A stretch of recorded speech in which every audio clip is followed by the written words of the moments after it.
Hello everyone, I am Dr. Swati Reddy, consultant obstetrician and gynecologist. ఈ రోజు మనము recurrent pregnancy loss అంటే ప్రతిసారి చాలాసార్లు అంటే more than 2 to 3 times abortion అవుతుంది ఒక పేషెంట్కి అంటే వాళ్ళని రికరెంట్ ప్రెగ్నెన్సీ లాస్ కిందకి కన్సిడర్ చేస్తాం.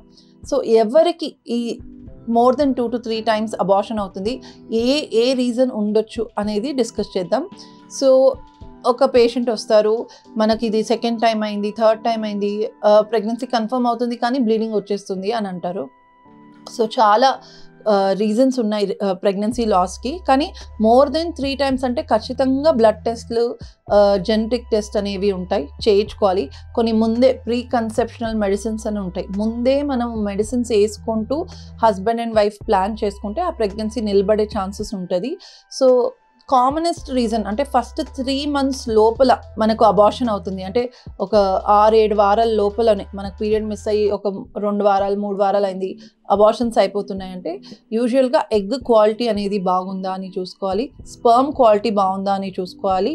ఈ 2 రీజన్ వల్ల కూడా ప్రెగ్నెన్సీ అనేది నిలబడదు. ఇంకొకటి గర్భసంచి ఏమైనా వీక్గా ఉందా, హార్మోన్స్ అనేది ఇంబ్యాలెన్స్ ఉందా, ఆడవాళ్ళకి ప్రెగ్నెన్సీ నిలబడడానికి కావాల్సిన హార్మోన్స్ అనేది బాడీలో కరెక్ట్గా సెక్రీట్ అవుతుందా లేదా, సో ఆ హార్మోన్ లెవెల్స్ అనేది చూసుకోవాలి. ఇంకో కామనెస్ట్ రీజన్ టార్చ్ ఇన్ఫెక్షన్ అంటాం. ఒక 10 types ఆఫ్ వైరస్ని స్క్రీన్ చేస్తాం.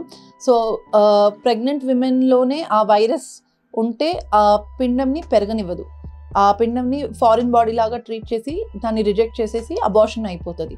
సో అట్లాంటి ఏమైనా ఇన్ఫెక్షన్ ఉందా అనేది చూసుకోవాలి.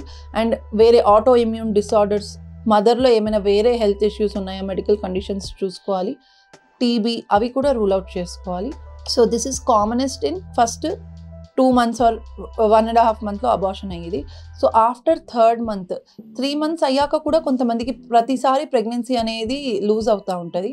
సో అన్నీ బాగానే ఉంది అన్నారు, హార్ట్ బీట్ వచ్చింది అన్నారు, కానీ మనకు అబార్షన్ అయింది అని కంప్లైంట్స్ ఇస్తుంటారు. సో ఎవరిలో గర్భసంచి అనేది చాలా వీక్గా ఉండి గర్భసంచి నోరు అనేది చిన్నగా ఉంటే వాళ్ళకి కూడా అబార్షన్ అనేది స్పాంటేనియస్గా అయిపోతుంది. సో అది ఆ స్కాన్లో కానీ కరెక్ట్గా డాక్టర్ని గైనకాలజిస్ట్ని వచ్చి కన్సల్ట్ అవుతే మనం ప్రివెంట్ చేయొచ్చు ఇట్లాంటి incidents. And next one more common recurrent pregnancy loss. ఇప్పుడు 7th 8th monthకి వస్తారు, 9th monthకి వస్తారు, అప్పుడే కరెక్ట్గా బేబీకి హార్ట్ బీట్ ఆగిపోతుంది అని కొంతమంది చెప్తారు.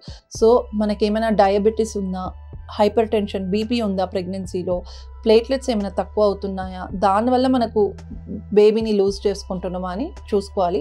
సో ముందే ఇలాంటి మోర్ దెన్ 2 to 3 అబార్షన్స్ అయ్యింది అంటే ఖచ్చితంగా టేక్ హెల్ప్ ఆఫ్ గైనకాలజిస్ట్. ముందే ఎవాల్యుయేషన్ చేయించుకోండి హస్బెండ్ అండ్ వైఫ్, ఆ తర్వాతనే ప్లాన్ చేసుకోండి. చాలా క్రోమోజోమ్ డిసార్డర్స్, జెనెటిక్ జీన్లో ప్రాబ్లం ఉండే దానివల్ల కూడా అబార్షన్స్ అవుతున్నాయి ఈ మధ్య. సో అలాంటి ప్రాబ్లమ్స్ ఏమైనా ఉన్నాయా అని డౌట్ క్లారిఫై చేసుకోండి, ఆ తర్వాతనే నెక్స్ట్ ప్రెగ్నెన్సీ ప్లాన్ చేసుకోండి.